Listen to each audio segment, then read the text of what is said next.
Hello, and we are fast encroaching on card layout number 60. This is number 58, and it is imploring you to live your dreams. The paper pad is from first edition, and it's the Fiesta Forever. Fiesta Forever. Fiesta Fever, that's the one. Anyway, I've chosen some dies there, and I'm going to use the Live Your Dreams sentiment. The papers came from the pad, and the solids obviously are solid coloured cardstock. I will start by chopping out the inspiration for this card, which was the sentiment. I don't normally trim things like this down with the paper trimmer, I just crop them out with scissors. People are very forgiving when it's handmade, I guess. I chose that paper, that striped paper by the way, because as you see in the background of the Live Your Dreams sentiment, there is some of that striping going on. And I thought just because your eyes are a bit too relaxed that I would complement it, or at least contrast it, with some hellishly bright papers and some ridiculously bright patterned paper. It's certainly going to inspire you to do something, maybe run a mile. Who knows? Anyway, on with the glue. That's the Pinflair book binding glue as usual. And I'm going to use that as the full background for a 6x4 card. Other dimensions are given in the printable version of this layout on my blog. However, it has changed slightly from what you see here because, as you can see, 6x6 paper doesn't fit diagonally across a 6x4 card, no matter how you measure it. So in the end, I decided to crop that down and just use it as a regular panel. Yeah, that works.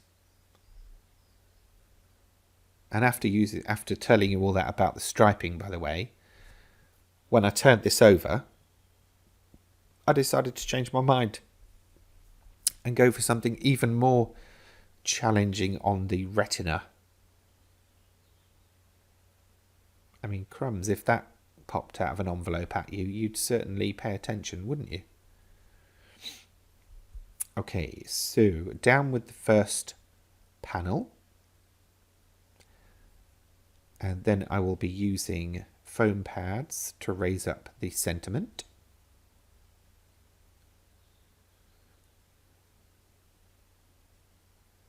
A little bit of glue gives you a little bit of wiggle room.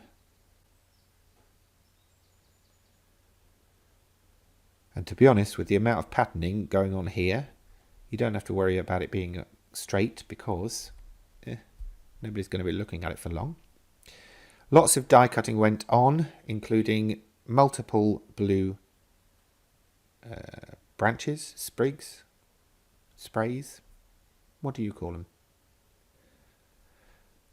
In addition to that, I ran through various different floral dyes in various different colours.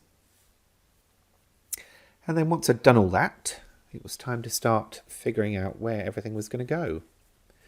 I started with the branches, still can't think of the word, sprigs, sprays, whatever you want to call them, as before. By positioning those, I was able then to work out where everything else should go. That was my plan anyway. And the colours, as ever, have been selected based on the colours in the patterned paper.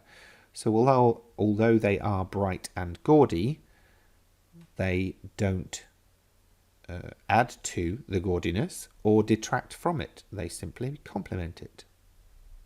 That's my theory, and I'm sticking to it.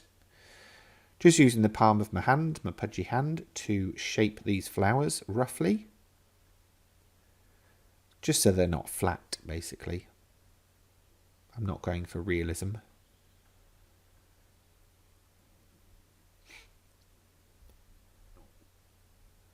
So all of these elements were going to make the main flower.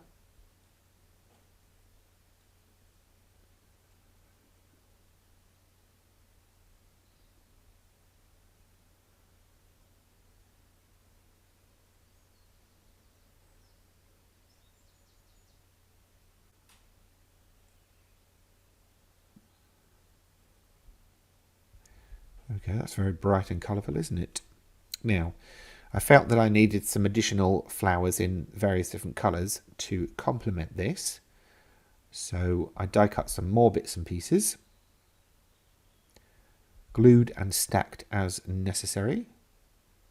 And then just a very tiny bit of shaping here. Figured out where to put them. The big flower isn't yet stuck down.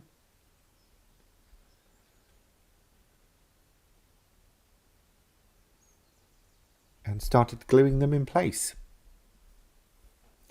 So here's a question for you.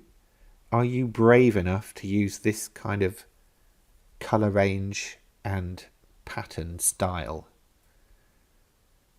I mean, when I first looked at this and first started thinking, ooh, I really need to tone these papers down or do something quite plain and simple. And then I thought, actually, why not just play to the exuberance? Why not really just go for it? Would you do that? Would you be afraid? Would you want to have a go? Every card's a challenge, and every card is unique. And again, I found myself wanting a couple more flowers. Actually, just one, to finish this design off.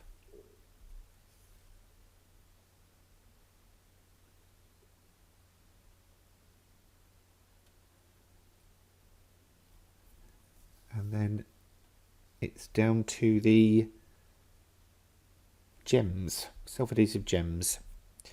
And I'm going to put a few outside of the flowers as well to really stretch the eye from bottom right to top left.